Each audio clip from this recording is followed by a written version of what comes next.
Hello student, आज हम अध्ययन करेंगे जीन स्थानांतरण की प्रत्यक्ष विधि के बारे में। पिछले वीडियो में हमने आपको बताया था जीन स्थानांतरण की अप्रत्यक्ष विधि के बारे में बताया था।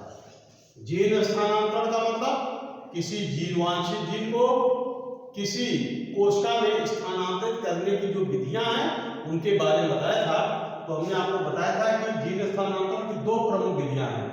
एक तो होता है कि अप्रत्यक्ष विधि, यानी जीन स्थानांतरण की अप्रत्यक्ष विधि अथवा वाहक अणु मध्यस्थ जीन स्थानांतरण विधि।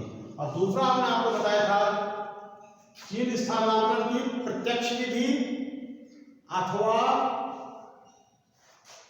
वाहक अणु रहित जीन स्थानांतरण। तो अब जीन स्थानांतरण की प्रत्यक्ष विधि क्या होता है? जैसे अप्रत्यक्ष विधि तो ये था भाई कि वांछित जीन को निकाला और किसी वाहक के साथ जोड़ दिया जाता था और वाहक के साथ जोड़ करके फिर परपोषी कोशिका में स्थानांतरित करा दिया जाता था। ये तो होता था वाहक अणु मध्यस्थ, यानी कि जीन स्थानांतरण की अप्रत्यक्ष विधि में ये था। लेकिन जीन स्थानांतरण की प्रत्यक्ष विधि क्या होता है? इसमें वांछित जीन को किसी वाहक के साथ नहीं जोड़ते, बल्कि इस जीन को डायरेक्ट सीधे कोशिका के अंदर, परपोषी कोशिका के अंदर स्थानांतरित कर दिया जाता है। यह एक भौतिक विधि है, यानी जीन स्थानांतरण की प्रत्यक्ष विधि में एक भौतिक विधि है। इसमें किसी उपकरण का उपयोग किया जाता है। उपकरण के उपयोग से जीन को परपोषी कोशिका में स्थानांतरित कर दिया जाता है। तो देखिए इसमें कौन सी विधि है, कैसे होता है। तो जीन स्थानांतरण की प्रत्यक्ष विधि किसे कहते हैं? यानी जीन स्थानांतरण की वह विधि जिसमें वांछित जीन को बिना किसी वाहक के परपोषी कोशिका में भौतिक विधि द्वारा स्थानांतरित कर दिया जाता है, जीन स्थानांतरण की प्रत्यक्ष विधि कहलाता है। जीन स्थानांतरण की प्रत्यक्ष विधियों में से कुछ प्रमुख विधियां निम्नलिखित हैं। Number 1, electroporation.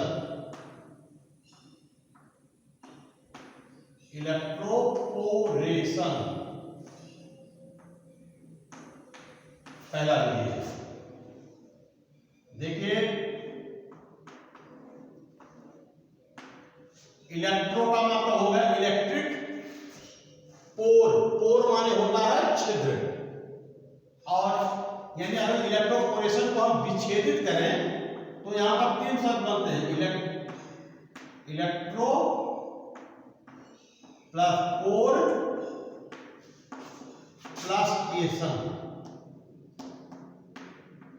कहीं भी एशन का मतलब होता है क्रिया विधि, या एशन माने प्रक्रिया, पोर माने छिद्र, इलेक्ट्रो माने विद्युत, यानी विद्युत धारा के प्रभाव से छिद्र कर देने की क्रिया, इलेक्ट्रोपोरेशन हो गया। तो इलेक्ट्रोपोरेशन विधि में होता क्या है? देखिए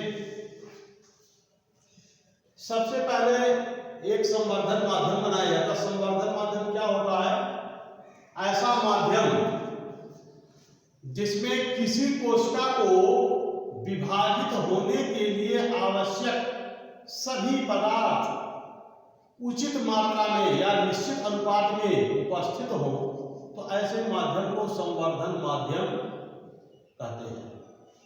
तो चूंकि संवर्धन माध्यम में किसी कोशिका को विकसित होने के लिए सारे पदार्थ मौजूद होते हैं उसमें, तो ऐसे संवर्धन माध्यम में जो है किसी जिस कोशिका में जीन का स्थानांतरण करवाना होता है उस कोशिका को उस संवर्धन माध्यम में रख दिया जाता है।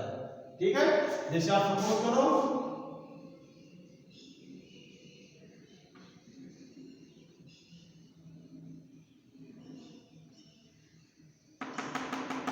ये मान लीजिए ये संवर्धन माध्यम है, संवर्धन माध्यम। तो इस संवर्धन माध्यम में कोशिका को रख दिया जाता है। मान लो जिस कोशिका को जीन स्थानांतरित करवाना है उस कोशिका को रख दिया गया। अब करते क्या है, वांछित जीन को भी इसी कोशिका में रख दिया जाता है। ये सपोज करो ये वांछित जीन है, ये देखो ये हो गया परपोषी कोशिका। परपोषी कोशिका मतलब जिस कोशिका में हमको जीन स्थानांतरित करवाना है, और ये हो गया मान लो वांछित, ये मान लिए है वांछित जीन।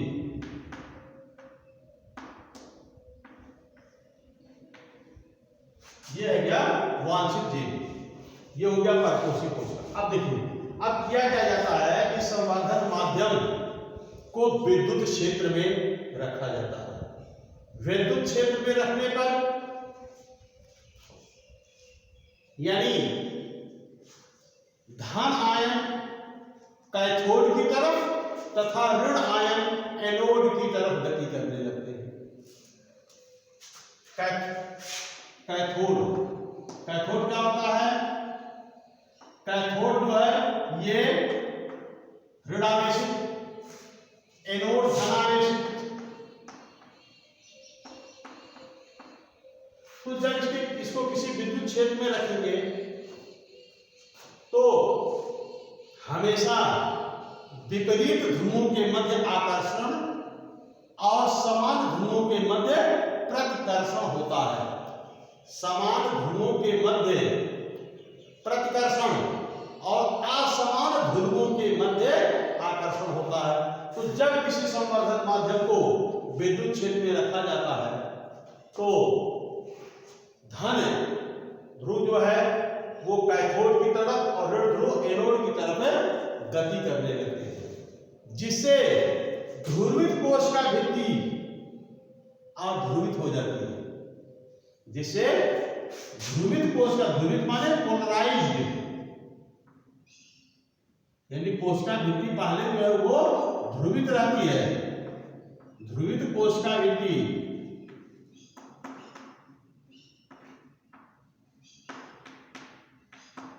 तो ध्रुवित कोशिका भित्ति अध्रुवित हो जाती है।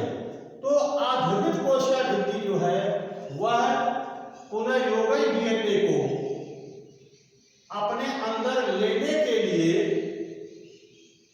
या वांछित जीन को अपने अंदर लेने के लिए पारगम्य ज्यादा हो जाती है। वापस देखिए इलेक्ट्रोपोरेशन में होता क्या है, इलेक्ट्रोपोरेशन में संवर्धन माध्यम को विद्युत क्षेत्र में रखा जाता है, जिसके फलस्वरूप धन ध्रुव यानी कैथोड की तरफ और ऋण ध्रुव एनोड की तरफ गति करने लगते हैं। ऐसा होने से ध्रुवित कोशिका भित्ति अध्रुवित हो जाती है। अध्रुवित कोशिका भित्ति ये वांछित जीन को अपने अंदर ग्रहण करने के लिए पारगम्य हो जाती है और इस प्रकार से वांछित जीन परपोषी कोशिका के अंदर समाकलित हो जाता है। यह प्रक्रिया कहलाता है इलेक्ट्रोपोरेशन। इलेक्ट्रोपोरेशन दो विधियों द्वारा किया जाता है भाई। इलेक्ट्रोपोरेशन दो विधियों द्वारा, एक होता है निम्न बोल्टता,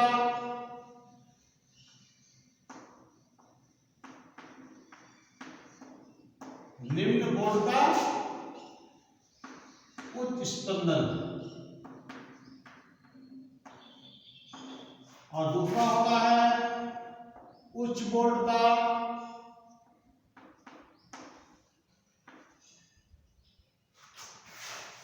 उच्च बोल्टता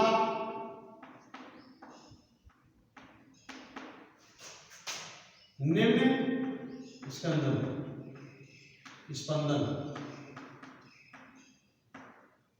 इसको दीर्घ स्पंदन लिखो।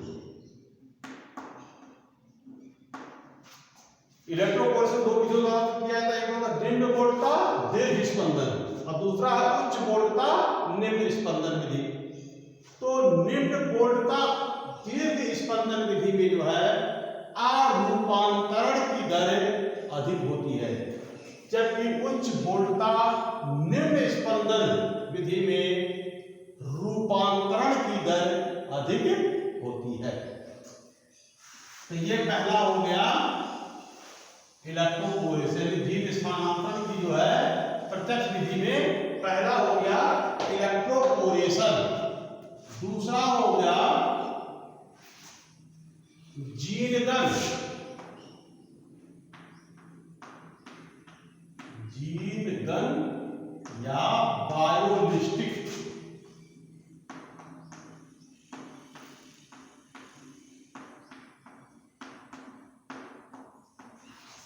जीनगन या बायोलिस्टिक विधि।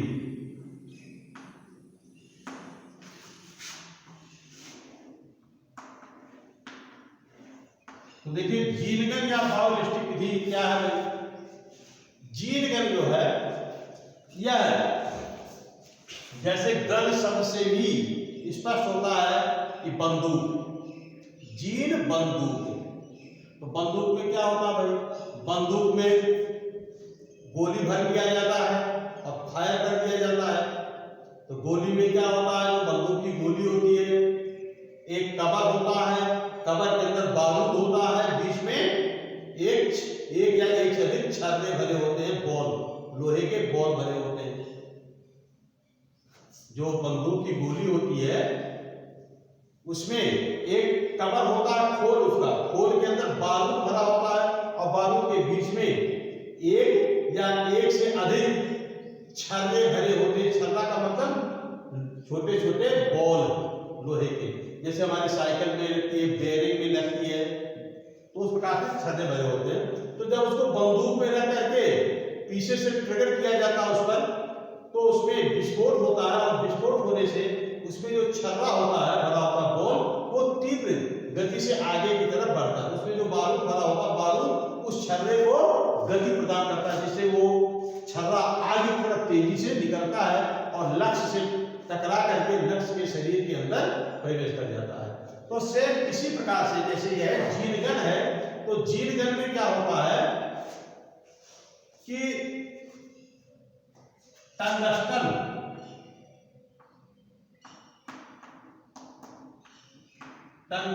या सोने के कण होते हैं।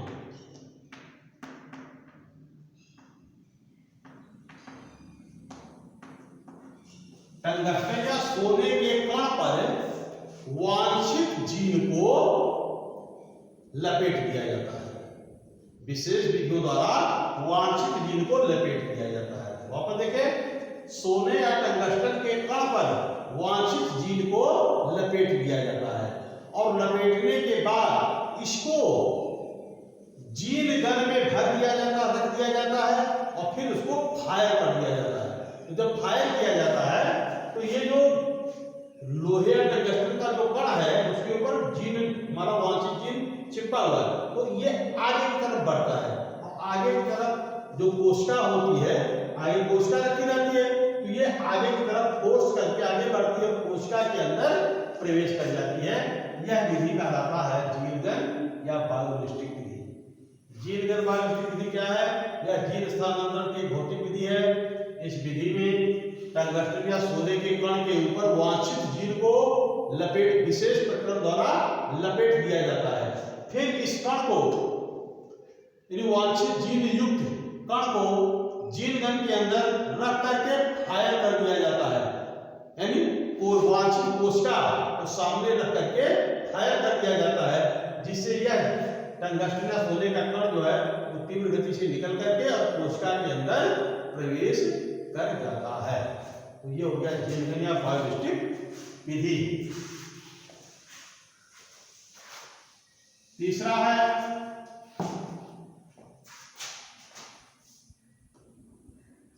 माइक्रो इंजेक्शन विधि।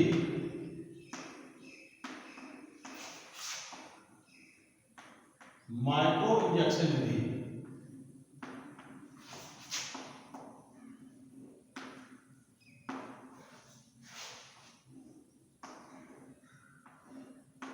माइक्रो इंजेक्शन विधि में क्या होता है भाई?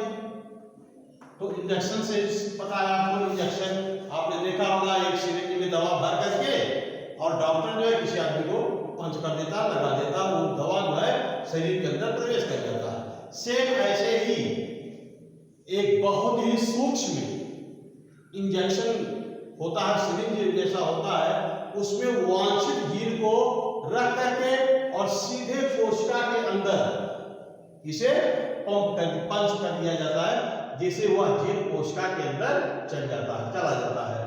माइक्रो इंजेक्शन विधि यह भी जीन स्थानांतरण की एक भौतिक विधि है। तो जीन स्थानांतरण की एक प्रत्यक्ष विधियों में से 3 विधियों के बारे में हमने आपको बताया। एक तो था इलेक्ट्रोपोरेशन, दूसरा बायोलिस्टिक या जीनल विधि, तीसरा माइक्रो इंजेक्शन विधि। अब इसके बाद देखिए अगला क्वेश्चन है कि टी-डीएनए किसे कहते हैं? टी-डीएनए क्या है? टी-डीएनए पहले आप देखिए टीआई प्लाज्मिड क्या है? टीआई प्लाज्मिड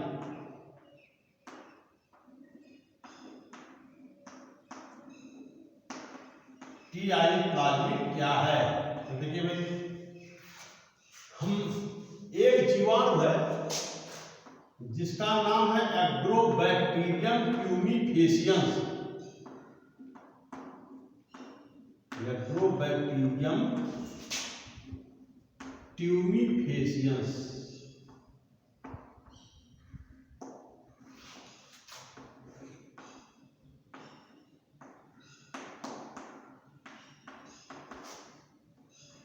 एग्रोबैक्टीरियम ट्यूमीफेसियंस यह मृदा में पाए जाने वाला एक ग्राम नेगेटिव जीवाणु होता है। यह जीवाणु द्विबीजपत्री पौधों में क्राउन गॉल रोग उत्पन्न करता है।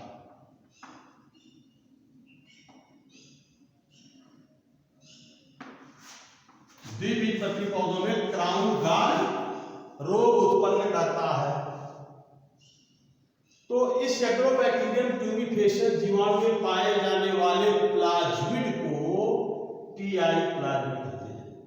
या ऐसा कहेंगे, एग्रोबैक्टीरियम ट्यूमीफेसियंस जीवाणु में पाए जाने वाला वह प्लाज्मिड जो द्विबीजपत्री पौधों में ट्यूमर गॉल उत्पन्न करता है, उस प्लाज्मिड को टीआई प्लाज्मिड कहते हैं। इस प्रकार से इसकी डेफिनेशन आप दे सकते हैं।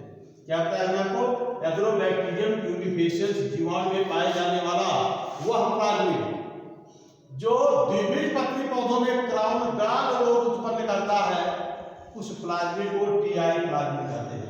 इतना आप नहीं कर सकते हो, खाली इतने को एग्रोबैक्टीरियम ट्यूमीफेसियंस जीवाणु में पाए जाने वाले प्लाज्मिड को टीआई प्लाज्मिड कहते हैं। ठीक है, हालांकि ये ज्यादा पूर्ण परिभाषा नहीं है, पहला परिभाषा ज्यादा पूर्ण है। तो एग्रोबैक्टीरियम ट्यूमीफेसियंस जीवाणु जो है, इसमें टीआई प्लाज्मिड पाया जाता है। टीआई का मतलब होता है, टी से होता है ट्यूमर और आई का मतलब है इंड्यूज। इंड्यूज माने होता है प्रेरित करना, यानी ट्यूमर निर्माण को प्रेरित करने वाला प्लाज्मिड।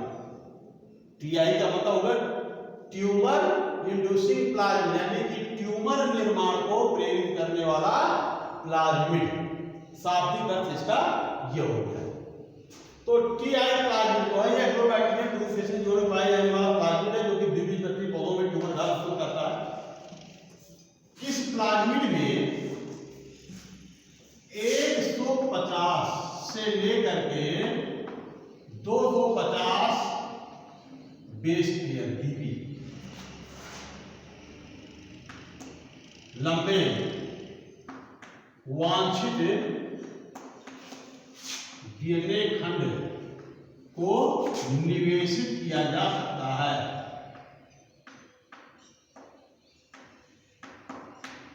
निवेशित किया जा सकता है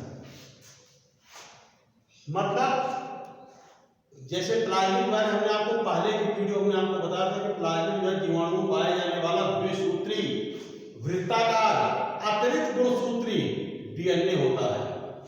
और इस प्लाज्मिड का उपयोग जो है वर्तमान समय में वैज्ञानिक जीन स्थान स्थानांतरण के लिए करते हैं वाहक के रूप में।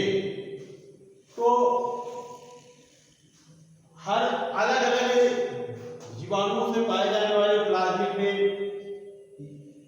निवेशित किए जाने वाले डीएनए खंड का मतलब हो गया वांछित जीन की लंबाई अलग अलग हो सकती है। तो टीआई प्लाज्मिड में 150 से 250 बेस पेयर लंबे डीएनए खंड को निवेशित किया जा सकता है। यानी कि जैसे इसको मान लीजिए, आप सपोज करिए कि यह टीआई प्लाज्मिड है, मान लो आप देखिए।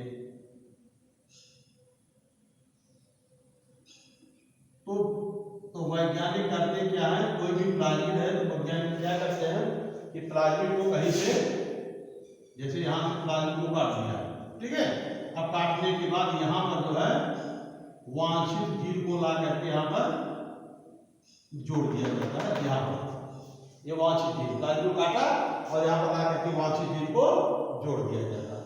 अब वांछित जीन की लंबाई कितनी होनी चाहिए, तो जैसे कुछ प्लाज्मिड होते हैं तो उसमें 5 kb से लेकर के 15 kbp किलो बेस पेयर लंबे डीएनए का निवेशन किया जा सकता है। लेकिन ये जो टीआई प्लाज्मिड में 150 से लेकर के 250 बेस पेयर माने क्षार युग्म लंबे डीएनए खंड को यहाँ पर निवेशित किया जा सकता है। तो ये टीआई प्लाज्मिड हो गया। टीआई प्लाज्मिड में एक विशेष डीएनए खंड होता है, जिसे टीडीएनए खंड कहते हैं, टीडीएनए। तो यह जीवाणु एग्रोबैक्टीरियम जीवाणु जब द्विबीजपत्री पौधों की कोशिका में पहुंचता है तो यह अपने टीडीएनए वाले भाग को उस कोशिका में स्थानांतरित कर देता है। तो जब उस कोशिका में स्थानांतरित हो जाता है तो यही टीडीएनए जो है उस कोशिका में रोग उत्पन्न कर देता है, क्योंकि इस टीडीएनए वाले भाग में ट्यूमर उत्पन्न करने वाले जीन पाए जाते हैं। तो टीडीएनए क्या है भाई, तो लिखेंगे टीआई प्लाज्मिड का वह भाग जो द्विबीजपत्री पौधों में ट्यूमर गाल उत्पन्न करने के लिए जिम्मेदार है। ऐसे सीधे बोलो, टीआई प्लाज्मिड का वह भाग जो द्विबीजपत्री पौधों में ट्यूमर उत्पन्न करता है, टीडीएनए कहलाता है। तो टीडीएनए वाले भाग में ही ट्यूमर उत्पन्न करने वाले जीन पाए जाते हैं।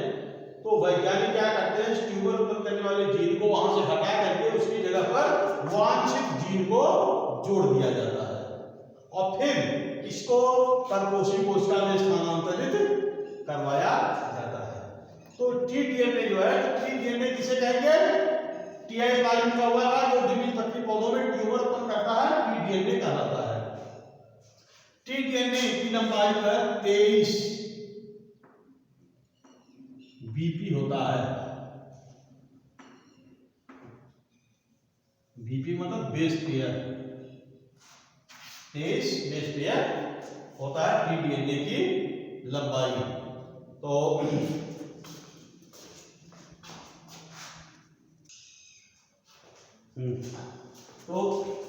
ये जो